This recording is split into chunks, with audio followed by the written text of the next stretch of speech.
Subscribe to our YouTube channel and press the bell icon to never miss any update from Samco. Hello दोस्तों, market में इस week भी हमने एक अच्छी खासी रैली देखी और ये रैली का कारण इंडियन फैक्टर्स नहीं हैं, डोमेस्टिक फैक्टर्स नहीं है, बल्कि यूएस मार्केट में जो हमने एक पावरफुल रैली देखी है इस वीक, उसी के कारण इंडियन मार्केट ने भी रिस्पॉन्ड किया है।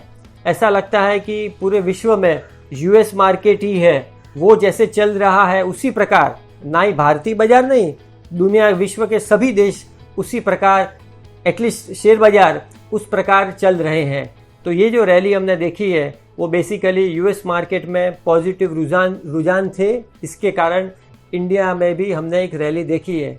हालांकि डोमेस्टिक इंस्टीट्यूशंस और एफपीआई अभी भी ऐसे तो नेगेटिव ही है, मगर जो रैली जो है वो एक सेंटिमेंटल रैली है और उसके कारण हमने वीकली बेसिस पर मार्केट में एक पॉजिटिव रुझान देखा है। फार्मा क्षेत्र के हमने रिजल्ट्स देखे, लुपिन के, सन फार्मा के, क्या है वो आना ही था और इसी प्रकार का इम्पैक्ट अगला क्वार्टर में भी आएगा।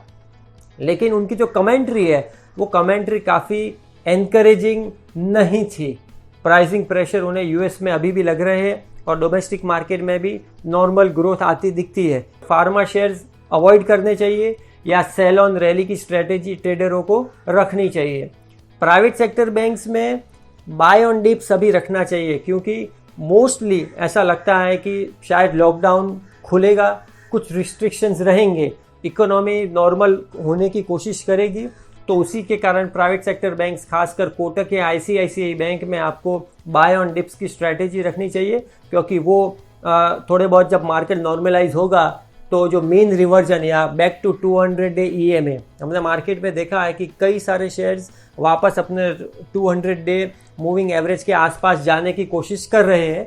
तो फाइनेंशियल्स में भी जो काफ़ी पिटे हैं, काफ़ी नीचे है, वो भी एक बार जाने की कोशिश करेंगे। तो अगर लेके काम करना है तो प्राइवेट सेक्टर बैंक्स में एक अच्छी अपॉर्चुनिटी दिखती है। रियल्टी इंडेक्स ने भी एक अच्छा बॉटम किया है और अब रैली करने की कोशिश कर रहा है।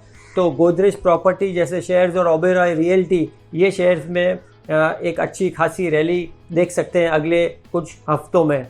सीमेंट में हालांकि मार्केट शेयर्स काफ़ी ऊपर है, सीमेंट और ऑटो, तो बाइंग तो नहीं करना चाहिए, लेकिन अगर वीकनेस आए मार्केट में तो इन्हें शॉर्ट करना चाहिए, क्योंकि प्राइसेस ऑलरेडी रन अप हो चुके हैं।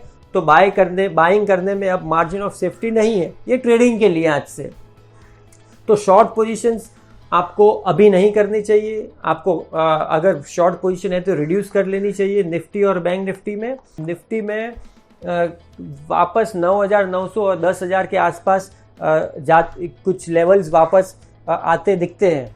तो इस प्रकार से ट्रेडर्स अपनी रणनीति बनाएं।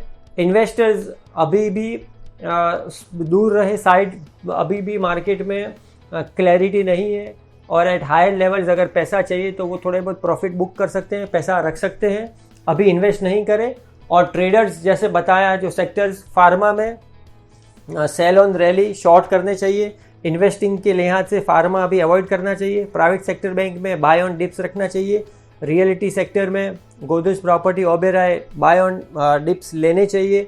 कोटक और आईसीआईसीआई लेने चाहिए, बाय ऑन डिप्स रखनी चाहिए स्ट्रैटेजी। शॉर्ट अवॉइड करनी चाहिए, अगर शॉर्ट है तो एक बार रिड्यूस कर लेनी चाहिए। और इस प्रकार से ट्रेडर्स अपनी रणनीति रख सकते हैं।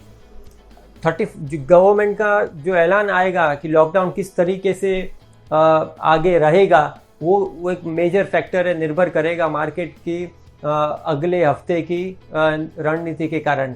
मगर अगर पॉजिटिव रुझान आते हैं, अगर लॉकडाउन लिफ्ट होते हैं, तो एक बार मार्केट में इंट्राडे के लिहाज से शॉर्ट सेल करने की भी अपॉर्चुनिटी मिलेगी। अगर जो मार्केट ऊपर गैप से खुलते हैं तो आप बेच के वापस इंट्राडे आप वापस नीचे के लेवल से खरीद सकते हो।